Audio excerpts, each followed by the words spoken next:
neuen Kanal für Acrylmalung. Also lass dich von mir inspirieren und genieße das Malen. Hallo, herzlich willkommen zu unserem neuen Video. Heute möchte ich euch gerne mal eine andere Art und Weise zeigen, wie man einen Teil eines Bildes malen kann. Und dafür habe ich mir mal 4 Farben rausgesucht. Das ist ein hellblau, weiß, Mint und Goldocker nennt sich der Ton. Dann nehme ich eine saubere, trockene Farbrolle, so eine ganz normale Schaumstoffrolle. Brauche für jede Farbe einen frischen Pinsel und werde die Schaumstoffrolle nicht mit der Seite, wo normalerweise der Halter reinkommt, sondern mit der Seite, werde die mit Farbe bestücken.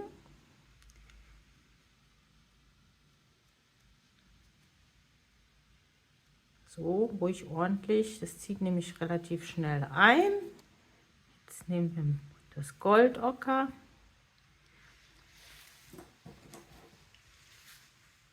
Dann mache ich hier weiß hin, so einen Streifen. Dann mache ich hier hellblau hin. Und dann nehme ich noch mal eine kleine Ecke weiß. So, jetzt haben wir, seht ihr das? Jetzt haben wir die Schaumstoffrolle mit Farbe bestückt. Setzen die Rolle auf die Leinwand, drücken ein wenig von oben und drehen, aber nicht nur kurz, sondern versuchen einmal so eine möglichst große Runde zu drehen. Dann kommt sowas dabei raus. Dann können wir mit der gleichen Schaumstoffrolle, ohne Farbe nachzunehmen, ein bisschen versetzt in den schon vorhandenen Punkt, den nächsten setzen. Dann das gleiche wieder. Kann man mal nach links drehen, mal nach rechts drehen. So lange, bis man sagt, die Farbe ist zu sehr vermischt. Dann geht man hin, also dass sie nicht mehr so schön klar und dann irgendwann nur noch so ein Farbbrei wäre. Dann geht man wieder hin und versucht an die gleichen Stellen, wie auch die Farbe vorher da war, die wieder da drauf zu legen. Dann nehme ich hier wieder das hellblau, nehme hier weiß, wieder Goldocker, Mint und nochmal weiß an die Stelle. Jetzt nehme ich wieder die bestückte Rolle und setze wieder auf und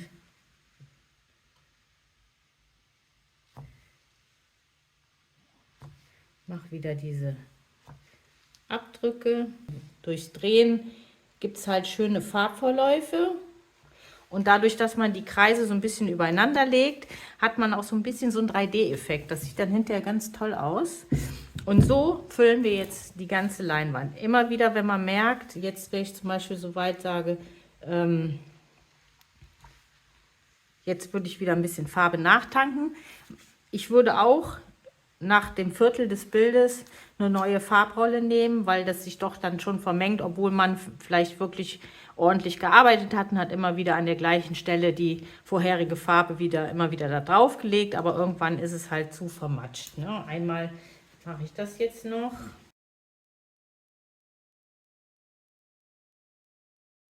Und nochmal eine Ecke weiß. Weiß führt halt immer dazu, dass es schöne Farbverläufe gibt. Und deswegen habe ich 2 weiße Stellen in der Rolle. Jetzt setze ich wieder an, gehe ein bisschen in den vorherigen Punkt rein, dass die so ein bisschen, die haben dann so ein bisschen Luftblase, das macht aber nichts, wir haben eine kleine Abwechslung da auch drin. So, und so machen wir jetzt die Leinwand komplett voll. Keine Lücken lassen, also immer schön anschließen, dann sieht es hinterher umso besser aus. Mal hier am Rand kann man so einen halben machen. So fülle ich jetzt mal die Leinwand und dann könnt ihr mir dabei zugucken, wie die Fläche dann wächst. Das sieht nicht nur gut aus, sondern hat auch unheimlich viel Spaß. Also unbedingt ausprobieren, das ist echt echt witzig und da kann man ganz viele schöne Sachen mitmachen. Und wir machen heute einfach mal das hier.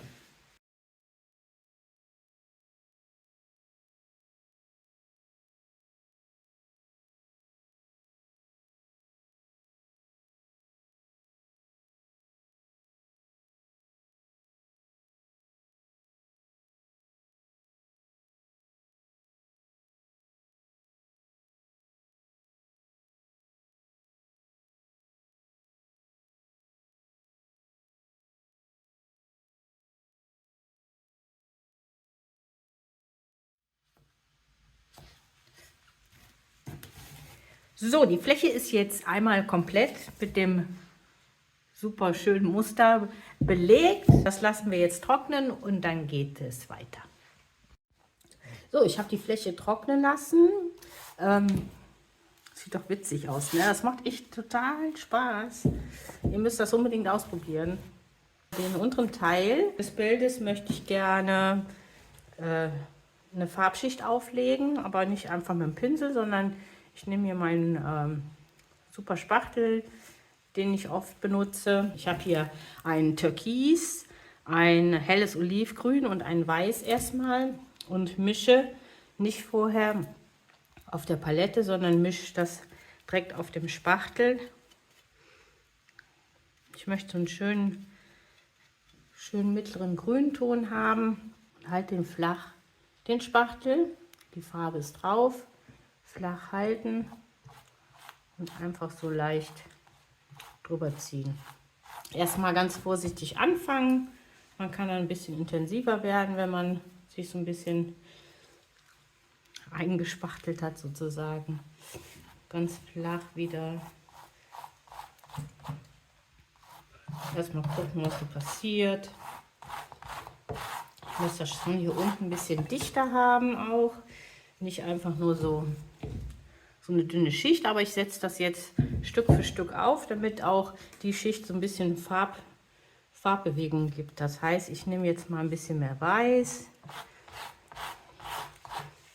Das sieht man nur minimal, die Unterschiede, aber dennoch ist die Fläche dann nicht so einheitlich und das ist genau das Ziel.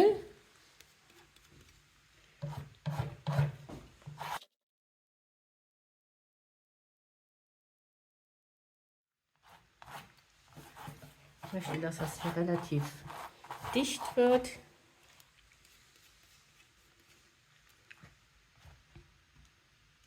Mal so ein bisschen aus dem Bauch raus. Guck mal, jetzt setze ich hier ein bisschen Türkis mit rein.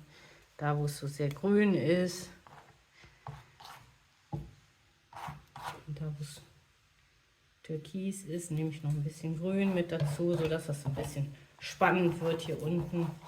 Jetzt nehme ich ein bisschen weiße Effekte noch dazu.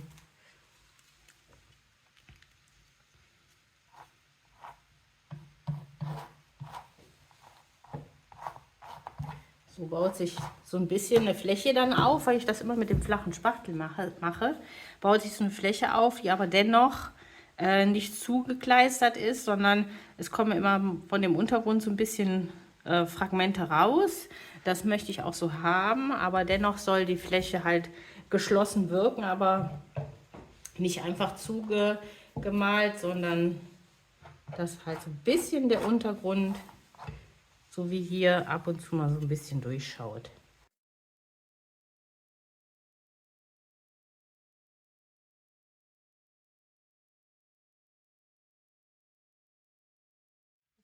Also jetzt ist die Fläche so mit Farbe bestückt, wie ich mir das vorstelle. Hier unten mache ich noch ein bisschen, das ist mir noch zu offen.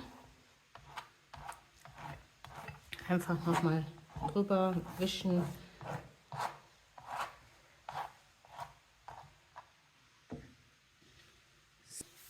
Jetzt möchte ich gerne auf dieser grün-türkislichen Fläche noch so ein paar Farbakzente haben. Da habe ich so an Orange gedacht, so ein bisschen und vielleicht ein hellgelb nehme ich jetzt noch auf die Palette mit auf. Ich nehme auch noch ein bisschen hellblau und ein Neonorange dazu. Ich habe immer so kleine Kunststoffkarten zum Spachteln und um die Effekte, die orangefarbenen, die ich jetzt geplant habe und ein bisschen hellblaue vielleicht, mal schauen. Die möchte ich gerne mit der Karte auftragen, ganz dezent. Jetzt nehme ich die Karte, tauche die zum Beispiel ein bisschen in Orange. Ich fange ganz vorsichtig an, wirklich nur minimale Portion. Habe die Farbe nur auf einer Seite der Karte. Drehe die natürlich jetzt um. Ich will wirklich nur ganz wenig. Ich nehme noch minimal und ziehe hier einmal so ein bisschen das. Ich will halt nicht zu viel haben, deswegen mache ich ganz vorsichtig. Nehme ich mal ein Neapelgelb, das ist so ein Vanillegelb, das ist auch mal ganz schön. Dann nehme ich so ein bisschen hier was rein.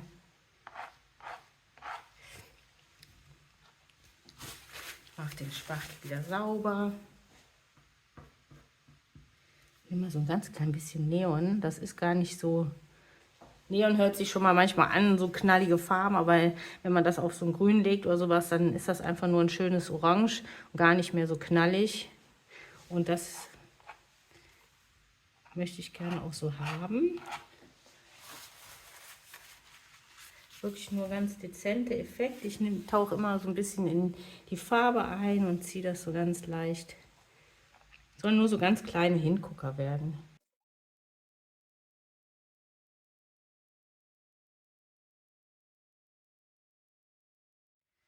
Wie ihr seht, ich gehe nur ganz stückchenweise, ganz aus dem Bauch raus, gucke ich, wo noch ein schöner Farbakzent, wo noch schöne Farbakzente hin können.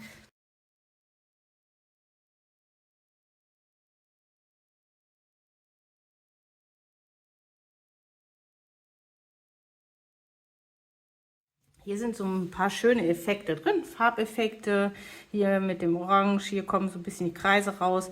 Das finde ich sehr schön. Und jetzt lasse ich das erstmal trocknen. Ich möchte hier gleich noch die Flächen miteinander verbinden und dafür muss das aber ein bisschen getrocknet sein. Da kann man mal den Föhn drauf halten oder wir warten einfach, bis es trocken ist. Ich nehme jetzt mal den Föhn, damit es ein bisschen schneller geht, weil ich bin ja sehr ungeduldig. Als nächstes nehme ich mir einen Haushaltsschwamm, weil ich möchte gerne den Rand weiß machen. Wie ich das öfters in meinen Bildern mache, nehme ich den Rand ein bisschen ins Bild rein, damit der auch von vorne zu sehen ist und dem Bild optisch so ein bisschen Halt gibt. Jetzt nehme ich mir Farbe hier auf den Schwamm, verteile die mit einem Pinsel ein bisschen, damit man nicht an einer Stelle so einen dicken Abklecks hat. Und ich fange einfach erstmal außen an.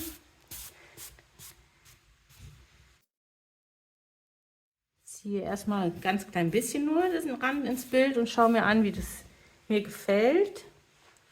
Ich glaube, das kann man ruhig ein Stück weitermachen. Das gibt, wie gesagt, immer einen schönen Effekt. So, schaut mal, das kann man, glaube ich, schon ganz gut sehen. Ne? Das sieht doch super aus. Mir gefällt das gut, weil das natürlich im ersten Moment nicht so richtig deckt. An bestimmten Stellen muss man das sowieso zweimal machen. Und beim zweiten Mal kann man dann vielleicht sogar noch ein bisschen weiter ins Bild reingehen. Ist so, wie man das gut findet. Das gefällt mir auf jeden Fall super mit dem weißen Rand. Jetzt gehe ich weiter. Der nächste Schritt soll sein, dass ich hier in der Mitte mir auch was weiß mache. Ich weiß noch gar nicht, wie viel und wie stark und wie dolle. Ich gucke einfach, was dem Bild gut tut. Dafür habe ich mir wieder meinen Spachtel genommen, einfach Pinsel, um die Farbe auf den Spachtel aufzutragen. Und werde jetzt einfach mal so ganz vorsichtig hier anfangen. Erstmal so, damit es nicht so breit wird direkt. Und dann kann man immer noch das so ein bisschen so wischen.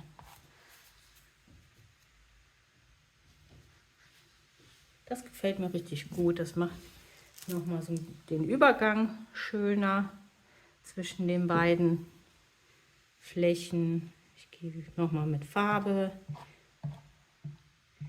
Gehe nochmal ganz leicht Ich auch mal so ein bisschen nach oben und unten, damit man nicht so einen ganz glatten Streifen hat. Das ist sonst so ein bisschen steril aus. Kommt so ein bisschen von unten was durch. Man hat so die Farbflächen miteinander verbunden. Ich glaube, hier mache ich noch ein ganz klein bisschen was hin.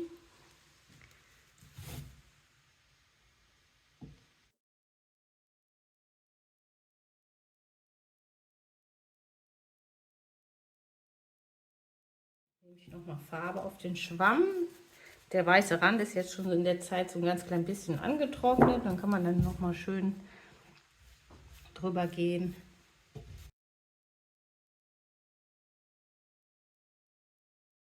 So finde ich das richtig gut. Das gefällt mir. Die Farbkombination sieht super aus. Mit dem weißen Rand macht richtig was aus auch. Das ist super. Jetzt föhne ich das in der Mitte trocken, weil ich möchte auch noch wieder einen kleinen Kontrast noch reinbringen, indem ich schwarz da drauf bringe. Und was ich da mache, das zeige ich euch gleich. Erstmal föhne ich das hier trocken. So, jetzt ist alles schön getrocknet. Ich möchte gerne mit Window Color, und zwar mit schwarzem Window Color, noch einen Effekt in das Bild dazu nehmen. Ich glaube, das ist dann noch so ein i-Tüpfelchen. Das lege ich auf wie ein Stift, also nicht von oben die Farbe fallen lassen. Drücke ein bisschen auf die Flasche beim quasi Schreiben. Ich will sowas wie eine Art Schrift machen.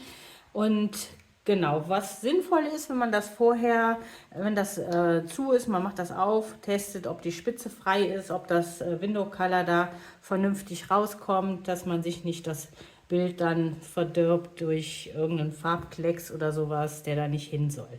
Also ich habe das getestet und jetzt fange ich an und tue so, wie gesagt, ganz locker, als wenn hier eine Schrift wäre. Gehe so ein bisschen hier rein, mache hier noch ein bisschen was. Und das reicht mir schon. Das sieht jetzt, finde ich, richtig gut aus. Übrigens, das, genau, das sieht super aus. Ist ein kleiner Effekt. Und es ist jetzt noch so ein bisschen grau. Window Color trocknet aber dann und dann wird das noch schwarz. Hat so ein bisschen eine Haptik, finde ich auch noch ganz gut. Gibt dem Ganzen noch so einen kleinen Pfiff. Und das ganze Bild finde ich richtig schön gelungen, sieht total freundlich aus, richtig schön nach Frühling, schöne Effekte wieder drin, auch hier durch die schöne Kreisetechnik. Ich hoffe, dass ihr was gelernt habt, dass ihr wieder was mitnehmt für eure Projekte, Effekte, kleine Tricks, die ihr gesehen habt, vielleicht, wo ihr sagt, Mensch, auch toll, das probiere ich auch mal aus. Das würde mich total freuen und vielen, vielen Dank für euren Support und eure lieben Kommentare immer. Das freut mich total. Dann sage ich herzlichen Dank fürs Zusehen, für euer Interesse und ich freue mich schon auf unser nächstes Video. Macht's gut, bis bald.